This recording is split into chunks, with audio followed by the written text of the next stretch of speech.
Assalamualaikum warahmatullahi wabarakatuh, teman-teman. Selamat pagi.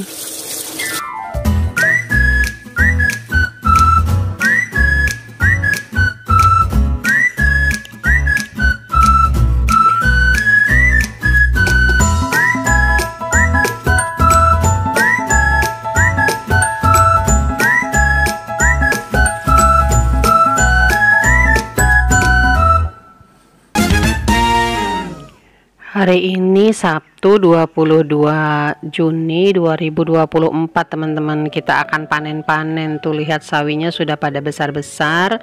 Bahkan ada yang sudah mengeluarkan bunga, teman-teman. Yang sudah terlanjur mengeluarkan bunga dibiarkan untuk menjadi bibit untuk siklus penanaman berikutnya.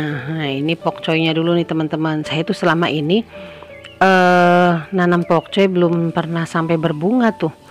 Walaupun dilamakan tetap belum keluar bunganya, teman-teman. Jadi daun aja. Ini yang di pot vertikal.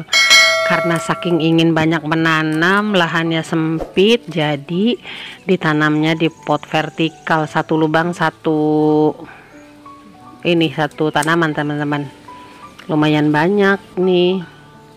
Pokcoy ini bisa dibuat lalap mentah ataupun mateng, bisa juga dibuat tumis dengan ikan teri atau dengan udang atau dengan ikan tuna gitu. Karena teksturnya yang lembut, pokcoy ini mudah dikonsumsi sama anak-anak, teman-teman. Familiar dengan lidahnya anak-anak tuh.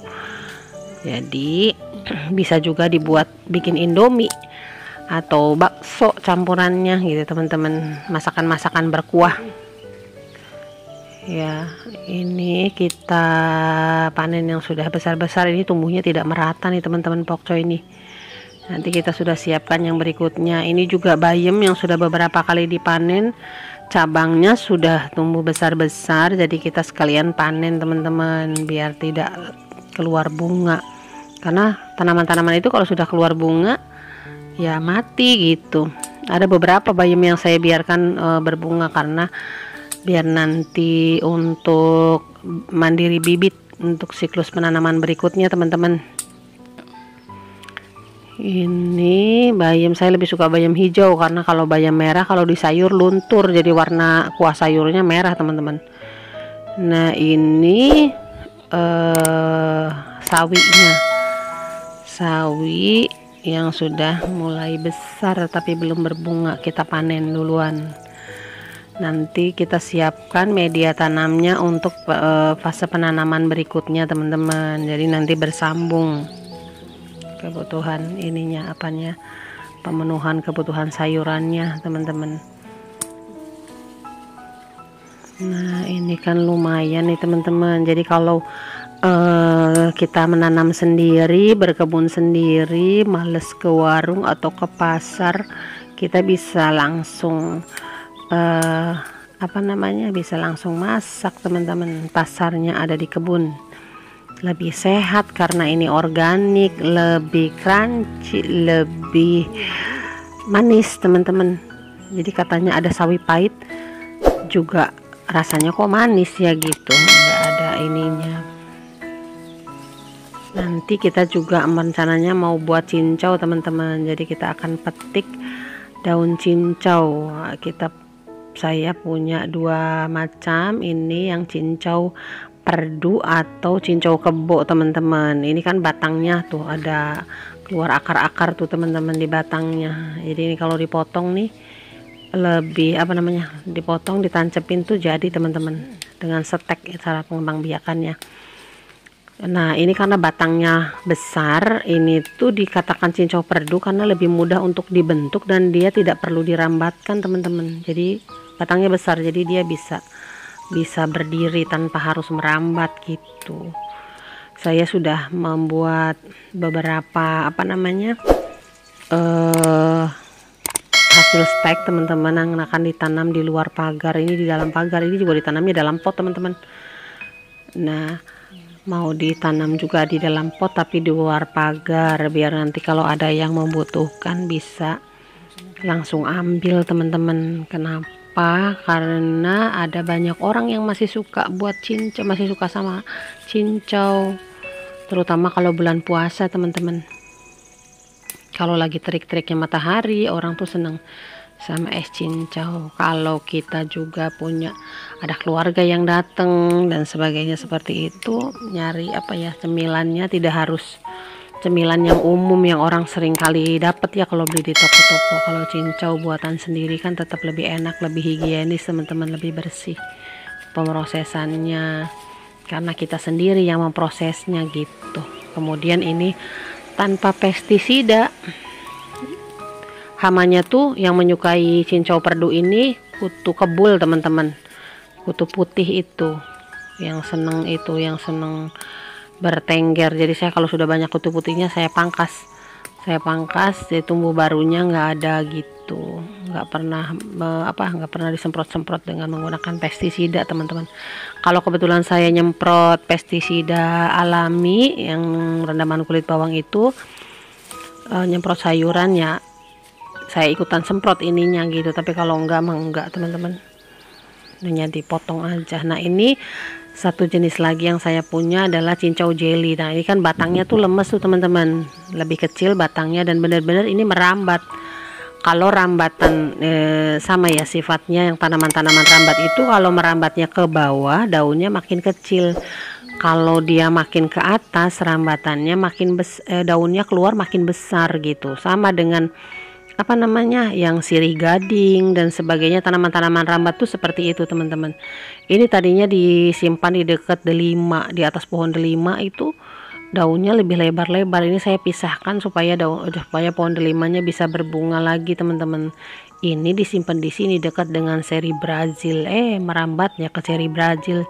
Jadi harus rajin setiap hari karena rasanya tuh 1 hari 2 hari itu sudah langsung pucuknya tuh tumbuh lagi teman-teman, panjang-panjang. Ini kita akan bandingkan bagaimana rasanya antara cincau perdu dengan cincau jelly ya teman-teman. Ada banyak yang minta tutorialnya untuk membuat cincaunya teman-teman. Jadi nanti di episode yang akan datang, sekarang ini kita panen-panen, nanti video berikutnya kita buat bagaimana cara pembuatan cincaunya. Nah ini kan tuh merambatnya ke pohon ceri Brazil teman-teman. Ini juga padahal setiap hari tuh setiap hari atau 2 hari sekali itu saya kontrol, langsung saya rambatkan, putarkan lagi ke sini teman-teman. Ini tuh di dalam pot, jadi potnya bisa digeser ke sini tuh di dalam pot, kemudian dikasih besi sampai nggak kelihatan besinya karena diputar-putar teman-teman. Makanya kenapa ke atas, ke bawah, ke atas lagi, ke bawah lagi, jadi tumbuh daunnya kecil-kecil. Nah ini dari luar pagar nih teman-teman yang masih tersisa, karena cincau ini kalau batangnya nempel ke tanah dia tumbuh akarnya, jadi waktu dipindahkan mungkin terputus nih teman-teman. Ya kan lebih lebar ininya karena dia di atasnya pohon delima, jadi kalau dia merambatnya ke atas daunnya lebih lebar, kalau yang menjuntai ke bawah makin kecil teman-teman. Tuh ini pohon delima sedang berbunga lagi, nanti kita akan pisahkan lagi tuh cincaunya biar delimanya mau berbuah. Ada ini terong yang masih tersisa tuh, tinggal 1 pohon teman-teman, yang lainnya pada mati. Ini kebetulan tumbuhnya tuh potnya tuh disimpan di bawah pohon cermek, jadi dia tidak mati. Yang lain mah walaupun disiram tuh teman-teman karena panasnya terik ya, jadi pada mati kekeringan. Jadi harus sehari itu harus 2 kali. Cuma saya kadang-kadang sore harinya tuh suka pulangnya agak malam, nggak sempet nyiram teman-teman. Kalau pagi sih terus diusahakan kita bisa nyiram, karena kalau tidak udah kering semua. Ini cabai dari luar pagar nih udah pada merah, kita ambilin nanti biar fokus nutrisinya untuk pembungaan lagi. Ini tuh cabainya berderet teman-teman, pohon cabainya tuh dideretkan di tepi kolam. Kalau dari dalam manennya agak susah karena di tepi kolamnya tuh saya simpan rak-rak yang untuk menyimpan pot-potnya bunga kol itu teman-teman, bunga kol sama kale. Jadi kalau mau metik dari dalam tuh harus melewati itu dulu gitu. Tuh agak jauh, kalau itu nanti ngambilnya tuh agak jauh kalau dari dalam. Kalau dari dalam pagar, ini yang dari luar pagar lebih mudah teman-teman. Cabai ini umurnya sudah lama banget teman-teman, di ininya dari mulai pandemi, yang masa pandemi itu sekarang ada di belakang tuh masih masih juga berbuah tapi nggak terlalu banyak. Yang ini pasca pandemi nih, tahun 2020-an nih teman-teman. Jadi lama ya, lebih dari 2 tahun, nggak terasa 3 tahun lebih malahan. Ini masih terus berbunga teman-teman, padahal saya karena masih belum bisa pruning tuh, kalau jadi ditambah lagi media tanamnya, kalau sudah tinggal sedikit tambah lagi gitu aja. Ini tuh cabai yang sangat pedas. Ini semua cabainya tuh tidak sengaja menanam teman-teman, dia berasal dari kompos. Jadi kalau komposnya itu, kalau ada di dapur cabai yang mulai rusak, saya masukkan ke komposter. Nah, kalau komposnya digunakan, dia tumbuh. Kemudian karena tumbuhnya bagus-bagus, kuat, makanya ini umurnya udah lama nih teman-teman. Dari tahun 2020-an nih ditanamnya. Karena yang dari tahun 2019-an pas lagi masa pandemi pisan itu ada di belakang, sudah mulai meranggas, pernah di pruning tuh, terusnya cabangnya jadinya mati gitu. Ini okra merah pemberian Bunda Tiwa keluarga Asoy. Terima kasih Bunda Tiwa, dari 3 biji tuh yang tumbuh cuma 1, tapi lumayan, nanti dibiarkan akan saya jadikan bibit supaya lebih banyak. Ini hasil panennya teman-teman. Ini cincau jelly, yang ini cincau perdu. Kemudian ini sawi ya, ini juga sama nih, bisa ditumis, bisa dilalap, bisa bikin indomie. Yang ini pokcoy. Ini daun melinjo, tadi waktu metiknya lupa nggak di videoin teman-teman. Yang ini bayam yang besar-besar, saya lebih suka itu. Nah, ini ada sisa terong 1, lumayan teman-teman. Ini cabai buat bikin sambal. Jadi menanam sendiri itu enak teman-teman. Ayo kita bertanam itu menyenangkan. Sampai di sini dulu. Wassalamualaikum warahmatullahi wabarakatuh.